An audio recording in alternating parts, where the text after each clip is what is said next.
Oi, seres humanos, tudo bem? Meu nome é Marta. Hoje a gente vai bater um papo muito legal, né, sobre zoologia. Na realidade, a nossa aula de zoologia 1, e eu tô colocando aqui na nossa aula de zoologia os protozoários neste grande grupo dos animais. Porém, existem autores que colocam protozoários como sendo do reino protista, ou seja, isolado lá no reino protista, né? Nós estamos colocando aqui junto com a zoologia, mas ele fica isoladinho lá num outro reino que eu vou falar para vocês mais para frente, mas é importante que ele esteja aqui com a gente agora, tá? Quem são esses protozoários e por que eles levam esse nome, né? Proto, que vem de antes, que é aquele mais primitivo, e zoo de animal, né? Porque acreditava-se que esses protozoários eram animais, né? Eram os primeiros animais aí a se configurarem. Mas, bom, o que nós sabemos hoje sobre os nossos protozoários? Primeiro, gente, que eles são todos unicelulares. Ou seja, né, são compostos por uma única célula, que é essa linda aqui, eu mesma que desenhei aqui na lousa para vocês, tá? Outra coisa, gente, que eles são eucariontes. O que significa ser eucarionte, para quem esqueceu já, né? Porque tem este núcleo organizado aqui, com membrana direitinho, que guarda o material genético aqui dentro, tá, gente?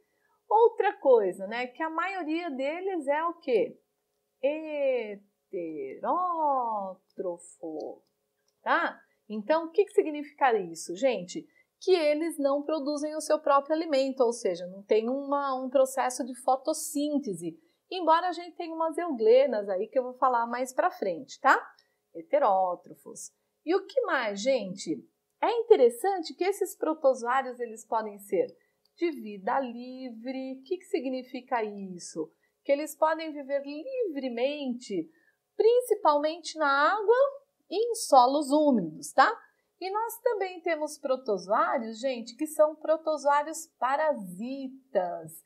Estes aqui são muito importantes, porque eles causam aí um monte de problemas para nós humanos, tá? Não só humanos, como animais também, e algumas plantas, né? Bom, mas o que vocês têm que saber? Protozoário, ele tá aqui na zoologia 1, mas ele faz parte lá do reino protista. Eles são unicelulares, eucariontes, a maioria é heterótrofo, eles podem ser de vida livre ou podem ser parasitas. E, teoricamente, né, pelos estudos, eles foram as primeiras células eucariontes que surgiram no planeta, por isso que eles são os protozoários aí, tudo bem?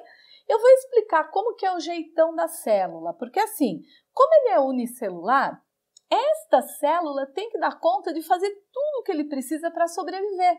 Então, assim, olha, primeiro, eu tenho o meu núcleo organizadinho aqui, e este núcleo tem o material genético, tem o DNA, e ele comanda, todos nós já sabemos, né, que o núcleo é responsável por comandar todas as atividades aqui da nossa célula. Tudo bem?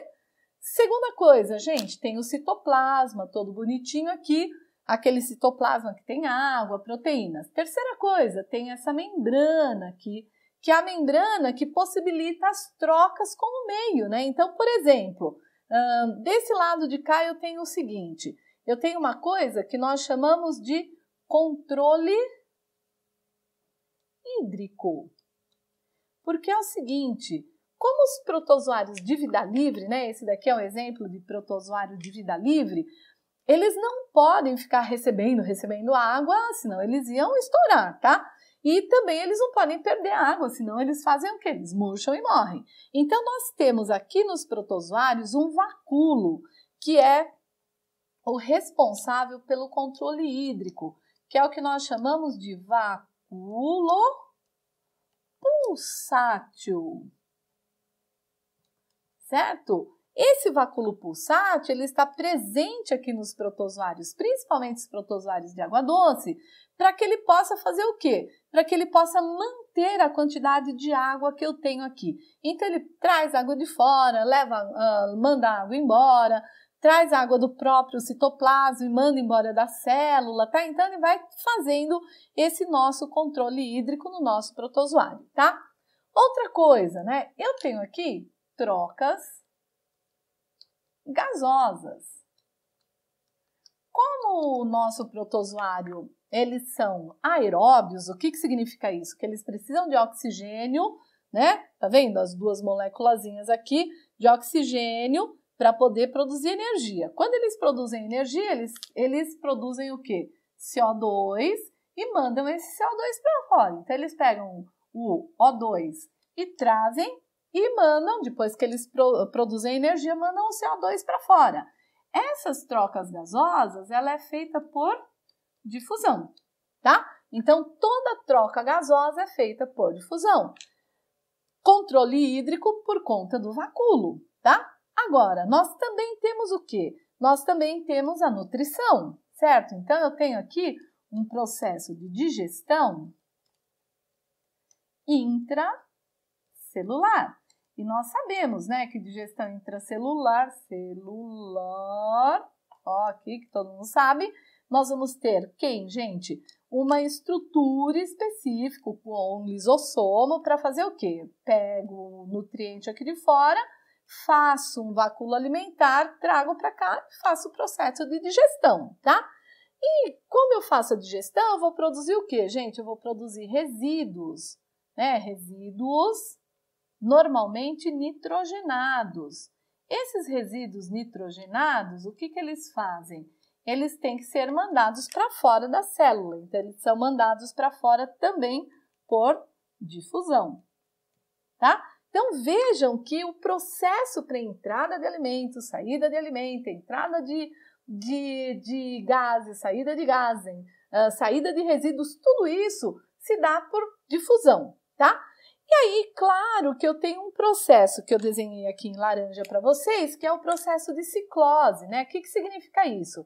Que todos os materiais ficam ciclando aqui no interior do nosso protozoário. Então, é assim que ele funciona, tá? A única célula, ela vai fazer todo o controle, ela vai ter a produção de energia, ela vai precisar de alimento, então significa que não realiza fotossíntese, tá? Ela vai manter o seu controle hídrico, então tudo isso a nossa celulinha aqui do protozoário se encarrega em fazer, tá? E a partir daí, nós vamos ver quais são os grupos de protozoários, mas a primeira coisa que vocês têm que ter em mente é que esse protozoário, por ser unicelular, essa célula tem que funcionar muito bem, funcionar bem orquestradinha para que ele não tenha nenhum problema e não morra, tá? Que a função dele é se reproduzir depois e se manter vivo aí, tanto que ele data num período pré-cambriano, né, gente? Que é um período muito antigo aí do nosso planetão. Aí agora a gente vai ver quais são os grupos de protozoários que existem. Tudo bem? Então, seres, olhem só. Agora que a gente já entendeu como funciona, né, essa célula, nossa célula do protozoário, desses protozoários que podem ser tanto de vida livre como podem ser parasitas, a gente tem que entender um pouquinho quais são os grupos, qual é o esquema, o sistema para classificar esses nossos protozoarinhos aqui. Que assim, todo mundo usa um critério para classificação. Então, quando a gente fala em classificação de protozoários, né, foi usado um critério. Qual o critério para classificar protozoários? É a estrutura de locomoção desse protozoário, tá? Então, quais são os grupos existentes de acordo com as estruturas de locomoção? Então, na realidade, nós temos 4 grupos, tá? Nós temos os rizópodes, já vou falar já deles para vocês. Nós temos os ciliados, tá? Ou, né, como o pessoal fala, né, a classe ciliófora, tá? Nós temos os flagelados ou a classe mastigófora e os esporozoários. cílios, tá? Então, eu tenho 4 classes: risópodes, ciliados, flagelados e esporozoários. Como é que eles se locomovem, né? Porque a estrutura de locomoção é que está fazendo com que eu classifique diferentemente. Então, os risópodes, eles são, o exemplo mais comum, são as amebas, aquele desenho que eu fiz agora há pouco para vocês, tá? Como é que eles se locomovem? Eles fazem uma movimentação do que nós chamamos de pseudópodes, certo? Que são falsos pés, tá? Então, eles vão jogando, né, o citoplasminha e puxando o resto do corpo. Ele joga e puxa o resto, joga e puxa o resto, tá? Então, são esses pseudópodes que vão se movimentando por conta daquela ciclose toda que tem dentro do corpinho, né, dessa célula, e faz com que eles se movimentem, tá? A maior parte dos risópodes são risópodes de vida livre, mas nós temos muitos deles também que são causadores de doenças que a gente vai ver na próxima aula, que são, por exemplo, a entamoeba histolítica, que é um exemplo aqui dos nossos risópodes, tá? Então, o exemplo mais clássico aí é a entamoeba histolítica, tá? Obedecendo aquele sistema de nomenclatura. Entamoeba, que é o gênero com letra maiúscula, e histolítica, que é a espécie com letra minúscula, tá? Não esqueçam disso. Então, risópode se locomove por pseudópodes e o exemplo mais conhecidão é a entamoeba histolítica, né? Ou as amebas. Todas as amebas do planeta, não é aquele seu coleguinha da sala de aula, tá, gente? A ameba mesmo, o protozoarinho aqui, eles se locomovem por pseudópodes. Tudo bem, gente? Como é o caso da entamoeba histolítica. O próximo é a classe dos ciliados, ou ciliófora, né? Que essa classe, ela tem o quê? Ela tem o corpinho todo cheio de cílios, muitos cílios, muitos cílios, muitos cílios, tá? E eles se locomovem pelo batimento desses cílios, né? Então, os cílios vão batendo e eles vão se locomovendo, tá? Já vou desenhar já melhor para vocês. O outro são os mastigóforas, que eles têm o quê? Um flagelão, né? E é esse flagelo aqui que se movimenta para poder mexer o corpinho desse protozoário. Os únicos que não têm estrutura de locomoção são os esporozoários, tá? Eles não têm estrutura de locomoção. E o exemplo mais característico é o Plasmodium, né? O Plasmodium, eu vou pôr SP aqui, porque tem vários tipos de Plasmodium, tá? E eles são um exemplo causador da malária que a gente vai ver mais pra frente, tá? Então, esses são os grupos de protozoários que nós temos aí, e eu vou desenhar melhor cada um deles aí, falar um pouquinho de cada um deles para vocês, tudo bem?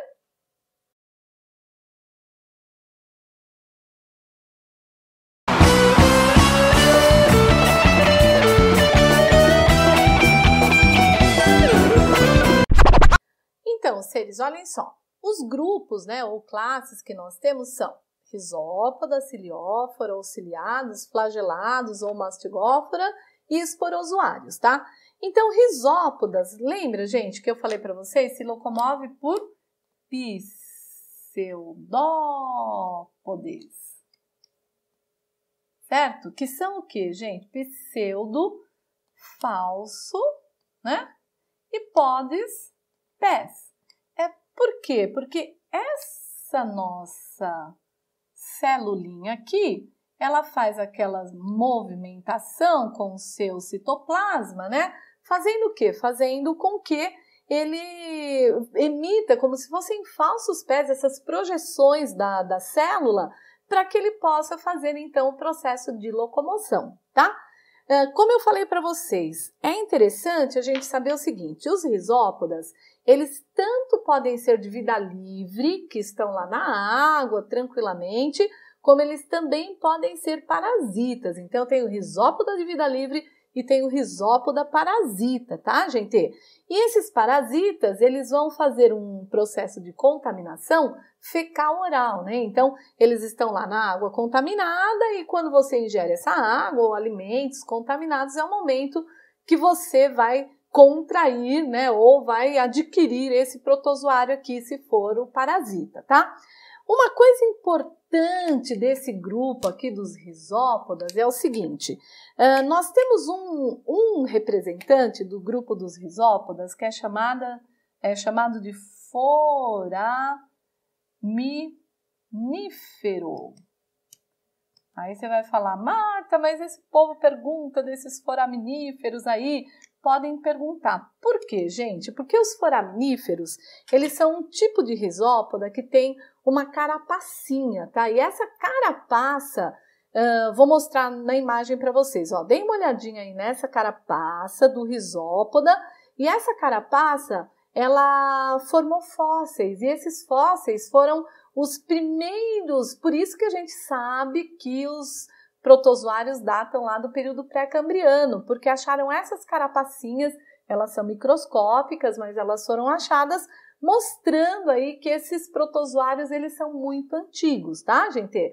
Então, volta aqui para mim, olha aqui, ó. Rhizópoda se locomove por falsos pés, pode ser de vida livre, pode ser parasita, e os mais antigões são os foraminíferos, que são, na realidade, eles são do ambiente marinho, tá? E lá no mar é que o pessoal achou aquelas carapacinhas que eu mostrei para vocês, tudo bem? Então, esse aqui é do grupo Rhizópoda. Quem mais que eu tenho de exemplo? Gente, que eu já falei para vocês, todas as nossas amebas, né? As amebas, tanto de vida livre, como também as amebas que são parasitas, como é o caso da entamoeba histolítica. Tudo bem? Ciliófora ou ciliados, eles se locomovem pelos batimentos dos cílios, tá, gente? Então, eu tenho aqui o corpinho do meu protozoário, núcleo e zilhões de cílios aqui ao redor dele, tá? Esses cílios todos maravilhosos aqui vão fazendo um batimento e aí eles vão dando uma... Na realidade, eles fazem assim, eles dão uma volta em volta do corpinho dele mesmo, tá? E vão andando assim, virando e andando para frente. Eles viram ao redor deles mesmos e andam para frente, tá? Feito loucos, tá? Esses dá para vocês verem aqui nessa imagem que eu tô mostrando para vocês agora, os cílios, dá pra gente ver direitinho. É interessante, gente, ó, volta aqui para mim, é interessante que esses ciliados aqui, eles são protozoários que não causam doença, né? Na realidade, nós temos um grupo deles lá, aqui dos ciliados, que causam doença, que é, né, o único causador de doença, né? É chamado de Balantidium coli. O que esse Balantidium coli faz? Ele dá uma disenteria também, né, um desarranjo intestinal, mas é o único, né, a única doença causada aqui pelos ciliados é desse Balantidium coli, tá? A maior parte deles, tudo de vida livre, né? Então, a gente tem muitos protozoários de vida livre que se batem aí pelos cilinhos, né, que locomovem aí os cílios para eles poderem fazer a locomoção, tá? O exemplo clássico do ciliado é o paramécio. Olha eu invadindo aqui, tá? O paramécio, ele é o exemplo típico dos ciliados de vida livre. Então, tudo quanto é água que você visualizar por aí, você tem um paraméciozinho lá se locomovendo. Tudo bem? Flagelados, ou como eu falei para vocês, os mastigóforas. Opa, peraí que eu dei meio erradinho aqui, tudo bem? Mastigófora. Tá? Esse mastigófora, o que acontece? Ó, o nosso protozoário aqui, ele vem com flagelão. Tá? E aí, gente, nós temos a maior parte deles são parasitas, tá? Então, nós temos o Trypanosoma cruzi, né? Que é um parasita conhecidão, causador da doença de Chagas, tá? Nós temos quem mais, gente? Nós temos os... Não coube aqui o meu tripanossoma, mas tudo bem, né? Nós temos a leishmaniose, né? Que é a leishmania, tá? Então, nós temos vários flagelados que são causadores de doenças muito importantes para a gente aqui no Brasil, tá? Qual é o grande lance deles? Eles têm esse flagelão e eles têm uma membrana ondulante, como essa que vocês estão vendo na imagem agora, a membrana ondulante e o flagelo do nosso flagelado. Tudo bem? Por último, a gente tem os esporozoários, que eles não têm estrutura de locomoção, tá? Normalmente eles têm uma celulinha, normalmente ela está ligada a uma outra também, ou ela pode estar isolada. Como é o caso de quem, gente? Como é o caso do plasmódio. Esse plasmódio, gente, o que que acontece? Ele pode ser plasmódio vivax, malariae, falciparum, tá? E esse plasmódio é aquele causador da malária. Então, olhem só, gente, só aqui nós temos entamoeba histolítica, aqui nós temos tripanossoma, leishmaniose, aqui nós temos malária, né? Então, o esporozoário mais comum é o plasmódio, mas nós temos outros, como o toxoplasma. Tá? O toxoplasma, que causa toxoplasmose, que é extremamente preocupante, aí principalmente para as mulheres grávidas, tal, que também é um esporozoário. Então, aqui no nosso quadrinho, nós temos todos os grupos, os 4 grupos, características principais de cada um deles, tá? Vocês viram o jeitão de cada um deles e não percam a próxima aula, porque eu vou falar o quê? Eu vou falar de doenças causadas sobre cada um destes protozoários aqui. Tudo bem, então? Seres, então, por enquanto é só e a gente se vê na próxima aula. Beijinho e até mais!